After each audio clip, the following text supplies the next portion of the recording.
नमस्कार dear bankers, स्वागत है आपका आज के सेशन में। दोस्तों आज JAIIB AFM daily practice MCQs हम आपके साथ में करेंगे। ये सेशन दोस्तों इसी तरीके से चलता रहेगा और आपका क्या रिस्पॉन्स है हमें कमेंट सेक्शन में जरूर बताइएगा। अब डेली प्रैक्टिस एमसीक्यूज भी आपको मिलते रहेंगे जिनसे आप प्रैक्टिस कर सकते हैं और सिंगल अटेम्प्ट में अपने JIB एग्जाम को क्लियर कर सकते हैं। दोस्तों AFM काफी टफ माना जाता है JIB के बिहाफ पे। तो दोस्तों AFM में थ्योरी के साथ साथ न्यूमेरिकल्स भी हैं। वो न्यूमेरिकल्स भी आपको करने होते हैं और उनसे रिलेटेड क्वेश्चंस आपके एग्जाम में मिलते ही मिलते हैं। तो आज के अपने इस सेशन में हम जर्नल एंट्री कैसे करी जाती है हम बताएंगे। एक MCQs के माध्यम से different different types of accounts में किस तरीके से जर्नल एंट्री हम करते हैं, गोल्डन रूल्स ऑफ अकाउंटिंग को ध्यान में रखते हुए किस तरीके से क्या एंट्री करी जाएगी, क्या डेबिट किया जाएगा, क्या क्रेडिट किया जाएगा। बेसिकली डेबिट और क्रेडिट कॉन्सेप्ट को डिटेल में जानेंगे और समझेंगे। तो चलिए स्टार्ट करते हैं आज का सेशन। तो सो अगेन ये क्वेश्चन आपके सामने है। कुछ आपको ट्रांजेक्शन्स यहां पर दे रखे हैं जो आपको रिकॉर्ड करना है in the books of Kesari. Kesari की बुक्स में ये ट्रांजेक्शन्स आपको रिकॉर्ड करने हैं। क्या क्या ट्रांजेक्शन्स दे रखे हैं देख लीजिएगा। 1 फरवरी को केसरी के द्वारा बिजनेस स्टार्ट किया जाता है 15,000 रुपए से, जिसमें से 15,000 रुपए में से 5,000 उसने अपनी वाइफ से बोरो किया है 12% रेट ऑफ इंटरेस्ट पर, यानी कि 10,000 उसने खुद लगाया इस बिजनेस में और 5,000 अपनी वाइफ से उधार लिया है जिसको 12% का ब्याज दिया जाएगा। दूसरी यहां पर एंट्री हम लोग करेंगे 5 फरवरी को ट्रांजेक्शन होता है। ऑफिस के लिए इक्विपमेंट्स खरीदे जाते हैं 1,200 रुपए के शरद एंड कंपनी से। फरवरी 6 में क्या किया जाता है, गुड्स खरीदा जाता है सतीश से 1 मंथ की क्रेडिट पे 6,000 रुपए का, of which half was invoice to mister Nayan at 30% above cost. यानी कि ये 6,000 रुपए का आधा सामान मिस्टर नयन को बेच दिया जाता है जो कॉस्ट है, यानी कि 6,000 रुपए कॉस्ट है, 30% अबव पर 30% ज्यादा पर ये मिस्टर नयन को बेच दिया जाता है।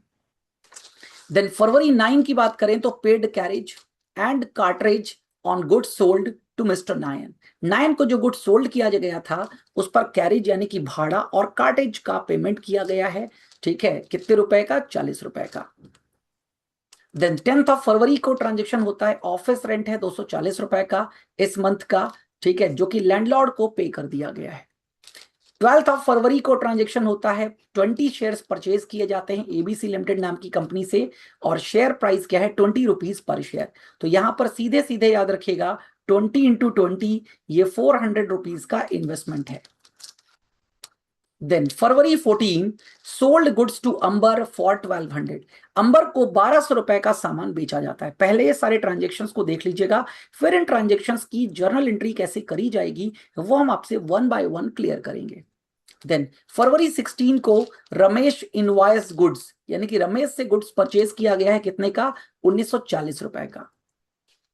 फरवरी 18 में क्या किया गया है, सेंट गुड्स टू विजय, विजय को सामान भेजा गया है against his pending order of the last month 670। पिछले महीने का पेंडिंग ऑर्डर था उसका 670 रुपए का, वो इस महीने विजय को भेज दिया गया है। देन फरवरी 20 को क्या किया जाता है, पेड किया जा रहा है सैलरीज, क्लर्क को 1,220 रुपए दिए गए हैं और एडवर्टाइजिंग विज्ञापन में खर्चा हुआ 180 रुपए का। फरवरी 22 अभी अंबर की बात करा था, अंबर को सामान बेचा गया था। ये एंट्री आप देख रहे हो यहां पर अंबर की थी ना, सोल्ड गुड्स टू अंबर, ये आपको दिख रहा होगा 1,200 रुपए। अब यहां पर एक एंट्री आई है कि अंबर इंस्टॉलमेंट हो गया है, यानी कि अंबर दिवालिया हो गया है और अंबर से कितना पैसा मिलेगा, डिविडेंड ऑफ 50 पैसे इन अ रूपी वाज रिसीव्ड। यानी कि जितना अंबर पर बकाया था उसका 50 पैसे, यानी कि 1 रुपए में 50 पैसे, यानी कि आधा पैसा ही मिल जाएगा। तो 1,200 रुपए का ने सामान बेचा था तो रिसीव कितने हो पाएंगे, 600 रुपए ही मात्र रिसीव हो पाएंगे।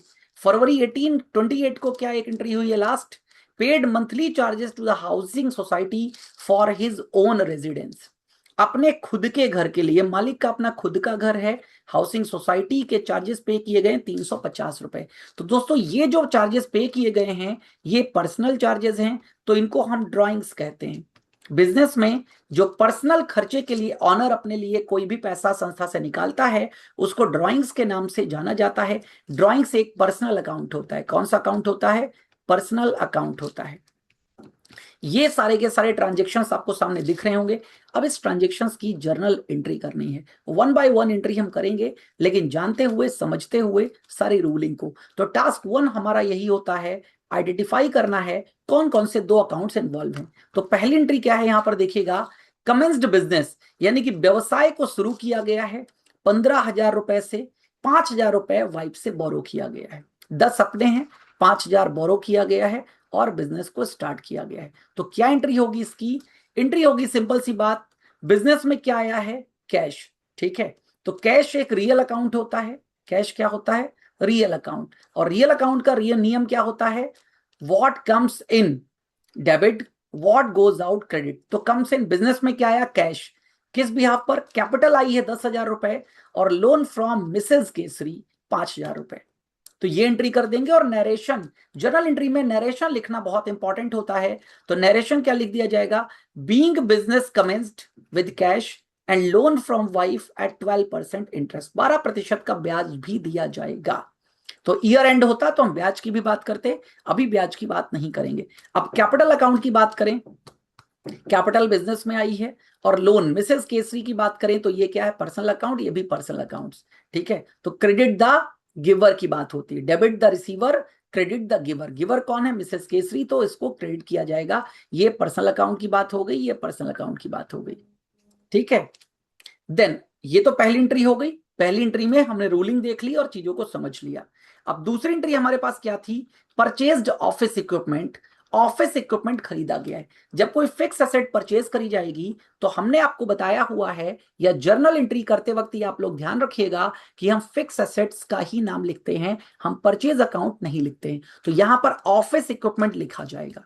और क्योंकि ऑफिस इक्विपमेंट क्या है, एक रियल अकाउंट है, तो रियल अकाउंट में अभी नियम बताया था, डेबिट क्या होगा, व्हाट कम्स इन, क्या खरीदा गया है, ऑफिस इक्विपमेंट, तो ऑफिस इक्विपमेंट को डेबिट किया जाएगा। और शरद एंड कंपनी से खरीदा गया है 1,200 रुपए कैश दे करके। ठीक है, तो 1,200 रुपए अगेन यहां पर रखा गया है, शरद एंड कंपनी।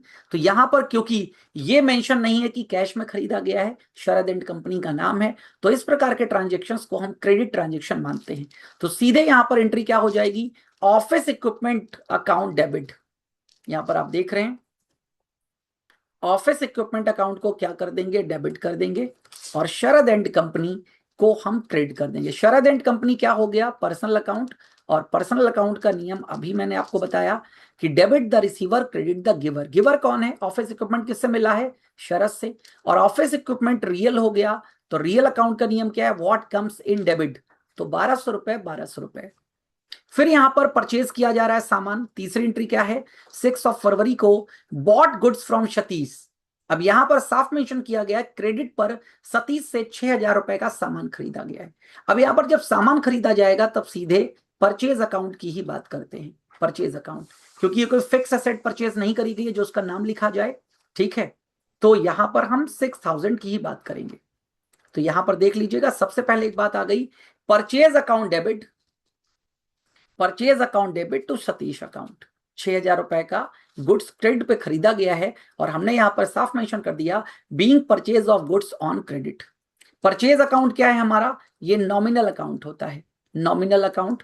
और नॉमिनल अकाउंट का नियम क्या होता है, ऑल एक्सपेंडिचर लॉसेस को डेबिट किया जाएगा। तो 6,000 रुपए डेबिट हो गए।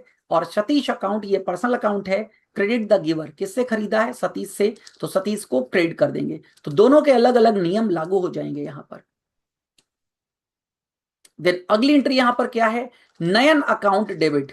अब अगेन यहां पर बेचा गया है, ये आप इसी एंट्री में दूसरी एंट्री क्या देख रहे हो कि वही सामान मिस्टर नयन को, ठीक है, हाफ यानी कि 3,000 रुपए का सामान, 6,000 का खरीदा है, 3,000 का 30% अब कास्ट है। तो 3,000 का 30% कितना हो गया, 900। तो टोटल अमाउंट कितना बना, 3,900 रुपए। 3,000 का सामान 3,900 रुपए में किसको बेचा गया है, नयन को बेचा गया है। तो नयन को बेचा गया है, सेल्स अकाउंट। सेल्स हमारी क्या है, इनकम। इनकम को क्या किया जाता है, इनकम को क्रेडिट किया जाता है। अगेन समझिएगा, तो अगेन दैट्स वाई यहां पर एंट्री करी गई है, नयन अकाउंट को डेबिट किया गया है। और अगेन सीधे यहां पर बात आ गई है to sales account. To sales account कितना, 3,900, 3,900। तो being 50% of goods purchased from Satish sold to Nayan at 30% profit on credit. Credit पर बेचा गया है, यहां पर ध्यान रखिएगा।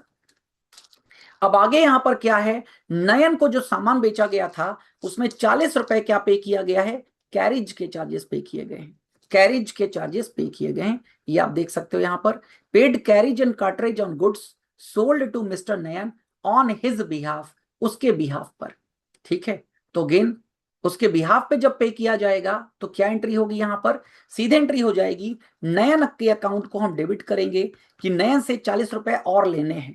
कैश में पेमेंट किया गया भाई, नयन यहां भी आप डेबिट देख रहे हो ना, क्यों, डेबिट द रिसीवर, ये क्या है, ठीक है 40 रुपए नयन को ही हम, क्योंकि 40 रुपए नयन से लेने हैं, ये 3900 रुपए भी नयन से लेने हैं, और 40 रुपए जो उसके बिहाफ पर भाड़ा दिया गया है वो भी उससे वसूलने हैं।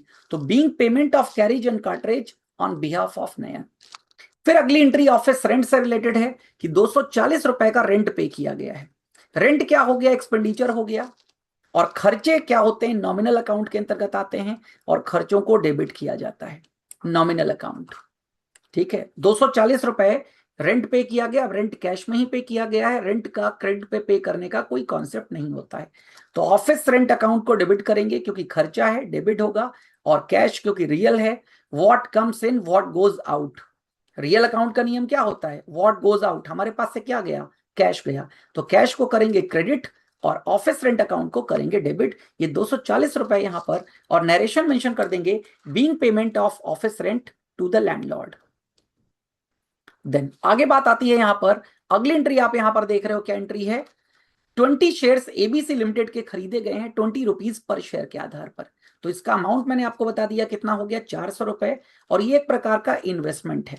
इन्वेस्टमेंट अकाउंट जो होता है ना उसको रियल अकाउंट कहते हैं, और रियल अकाउंट का नियम debit what comes in, business में क्या आया, बिजनेस में आए हैं शेयर्स, यानी कि निवेश बिजनेस में आया है, और गया क्या है, पास से पैसे गए हैं, तो दैट्स वाई इसकी एंट्री क्या हो जाएगी, इसकी एंट्री यहां पर आप देख सकते हो, आपको क्या दिख रही है, investment account debit. Investment account को डेबिट करेंगे और कैश अकाउंट को क्रेडिट करेंगे, क्यों, क्योंकि कैश हमारे पास से गया है, कैश रियल है ना, तो व्हाट गोज आउट, अगेन यहां पर नरेशन मेंशन कर दिया, being purchase of 20 shares of ABC limited at the rate of 20 rupees per share. एक शेयर 20 रुपए का, 20 शेयर खरीदे गए हैं तो ये 400 रुपए हो जाते हैं।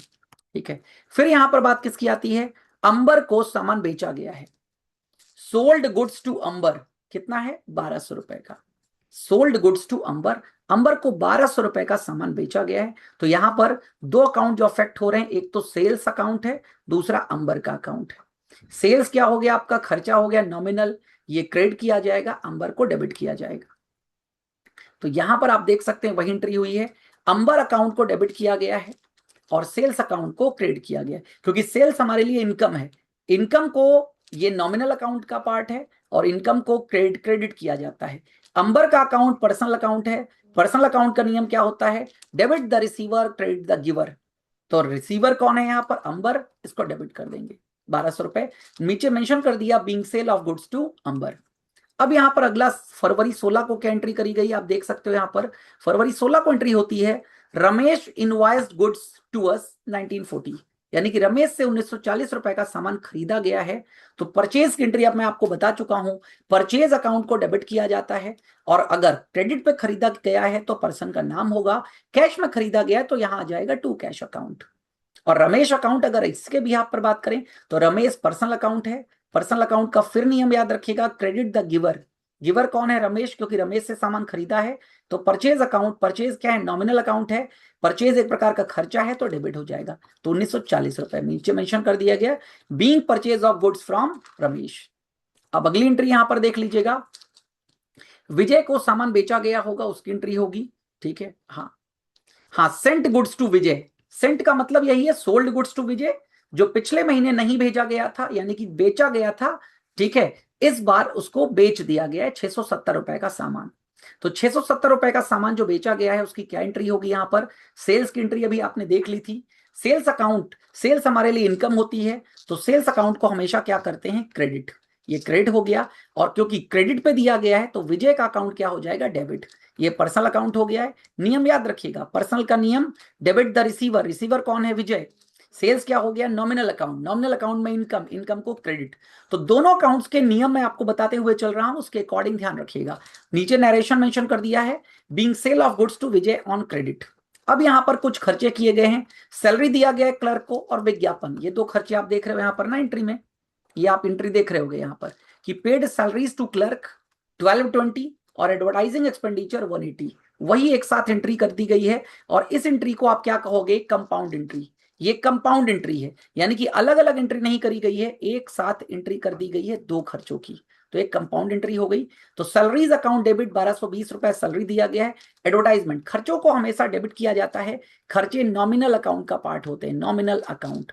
और खर्चे पे किसमें किए गए हैं, कैश में, तो व्हाट गोज आउट, कैश क्या है, रियल अकाउंट, और क्रेडिट क्या किया जाता है, what goes out, what comes in debit, what goes out credit. तो ये टोटल जोड़ लेंगे 1220, 180, 1400। तो being payment of salaries and advertisement charges. अगली एंट्री यहां पर क्या आती है, अंबर को जो 1200 रुपए का सामान बेचा था, आप देख रहे हो यहां पर अंबर इंस्टॉलमेंट हो गया है और अंबर से मात्र 50 पैसे ही 1 रुपए में प्राप्त हो पाए हैं, यानी कि 1200 रुपए जो अंबर को सामान बेचा था, अब अंबर से 1200 रुपए नहीं मिलेंगे, 600 रुपए मिलेंगे। तो जो 600 रुपए नहीं मिलेंगे उनको कहा जाता है बैड डेट्स, यानी कि पैसा डूब गया। तो अगेन 600 रुपए तो मिल गए, तो मिल गए तो कैश अकाउंट डेबिट हो जाएगा 600 रुपए से, बैड डेट्स अकाउंट भी डेबिट होगा 600 रुपए से, to Amber account 1200। Amber account क्या है, पर्सनल अकाउंट है, फिर से नियम याद रखिएगा, क्रेडिट द गिवर, तो गिवर कौन है, अंबर है यहां पर। और बैड डेट्स, बैड डेट्स आपकी एक प्रकार की हानि है, तो खर्चे और हानियां ये डेबिट करी जाती हैं। ये पैसा डूब गया तो हानि है ना हमारी, डेबिट किया जाएगा। तो being receipt of 50% of the balance due from Amber on his becoming insolvent. और लास्ट एंट्री क्या थी कि घर के जो सोसाइटी के मेंटेनेंस चार्जेस हैं वो पे किए गए ऑनर के द्वारा, तो इसको क्या कहा जाता है, ड्राइंग्स। ड्राइंग्स पर्सनल अकाउंट होता है, तो डेबिट क्या करते हैं, रिसीवर को, तो ड्राइंग्स अकाउंट को डेबिट करेंगे। और ड्राइंग्स कैश में लिया गया है पैसा, तो व्हाट गोज आउट, संस्था से क्या गया है, कैश 350 रुपए, तो ये एंट्री कर देंगे being payment of personal housing society charges. इस प्रकार से इन सारे ट्रांजेक्शन्स की एंट्री करी जाएगी। मैंने हर एक ट्रांजेक्शन की एंट्री आपको यहां पर बता दी है, किस तरीके से और किन किन अकाउंट्स को डेबिट और क्रेडिट किया जाएगा। तो टास्क 1 आपका होता है आइडेंटिफाई करना which 2 accounts are affected in this transaction, then debit और क्रेडिट उनकी रूलिंग के अकॉर्डिंग, जब अकाउंट पहचान लोगे कि पर्सनल है या रियल है या नॉमिनल है, फिर उनका आपको रूल लगा देना है। पर्सनल का रूल क्या होता है, debit the receiver, credit the giver. और अगेन रियल का रूल क्या होता है, रियल में सारी एसेट्स आती हैं, रियल का रूल होता है what comes in debit, what goes out credit. और अगेन नॉमिनल अकाउंट का रूल क्या होता है, जितना भी लॉसेज है, एक्सपेंडिचर है डेबिट, और इनकम और प्रॉफिट्स है उसको क्रेडिट किया जाता है। तो उम्मीद करता हूं आपको समझ में आ गया होगा दोस्तों। ऐसे ही क्वेश्चंस के लिए आप जुड़े रहें हमारे प्लेटफॉर्म के साथ में। अब दोस्तों आपको मैं बता दूं, जेईबी का इंटरेक्टिव लाइव बैच आपके लिए लॉन्च कर दिया गया है। इस बैच से आप जुड़ सकते हैं और अपने एएफएम के एग्जाम या पूरे जेईबी को सिंगल अटेम्प्ट में क्लियर कर सकते हैं दोस्तों। अगेन लाइव बैच है, यहाँ पर इंटरेक्टिव है कि आप इंटरेक्शन कर सकते हैं फैकल्टी के साथ में। देन अगर ये इंटरेक्शन आपसे छूट जाता है या लाइव आप नहीं कर पाते हो तो रिकॉर्डेड आपको मिल जाएगा, एमसीक्यूज मिल जाएंगे, कैप्सूल क्लासेस आपको मिल जाएंगे, रिवीजन क्लासेस है, मैराथन रिवीजन और एमसीक्यूज है। प्राइस इसका है 19,999। नॉर्मली अभी प्राइस इसका चल रहा था 4,999, बट अभी आपको ऑफर दिया जा रहा है 1,000 रुपीज का 3,999 में आप इस बैच के साथ में जुड़ सकते हैं। अधिक जानकारी के लिए आप व्हाट्सएप कर दीजिएगा 9917447799 पर, आपको सारी जानकारी दे दी जाएगी। दोस्तों आप लोग जुड़े हुए हैं NS Toor school of banking platform से। पिछले 30 सालों से 10 लाख से भी ज्यादा एस्पायरेंट्स हमारे वीडियोस और पीडीएफ के माध्यम से अपने जीआईबी, सीआईबी और प्रमोशनल एग्जाम्स को क्लियर कर चुके हैं। अधिक जानकारी के लिए NSToor पे आप विजिट कर सकते हैं और हमारी एप्लीकेशन डाउनलोड कर लीजिएगा गूगल प्ले स्टोर से NS Toor के नाम से। यहाँ आपको वीडियो लेक्चर्स मिल जाते हैं, एमसीक्यूज मिल जाते हैं, केस स्टडीज मिल जाती हैं, इंटरेक्टिव लाइव क्लासेस होती हैं, ऑनलाइन मॉक टेस्ट है। किसी भी प्रकार की आपकी कोई क्वेरी है, कोई क्वेश्चन है, कमेंट बॉक्स में टाइप कर दीजिएगा। अदरवाइज आप हमें मेल पे भी लिख सकते हैं ns.toor@gmail.com। दोस्तों सेशन पसंद आया हो, वीडियो अच्छा लगा हो तो उसको लाइक जरूर कर लीजिएगा, लाइक करना मत भूलिएगा, अपने दोस्तों के साथ में शेयर कर दीजिएगा, सब्सक्राइब कर दीजिएगा और बेल आइकन को दबा दीजिएगा जिससे हमारे नोटिफिकेशन सबसे पहले आप तक पहुंच सके। थैंक यू, मिलते हैं दोस्तों अगले सेशन में आप सभी लोगों के साथ में। Thanks a lot.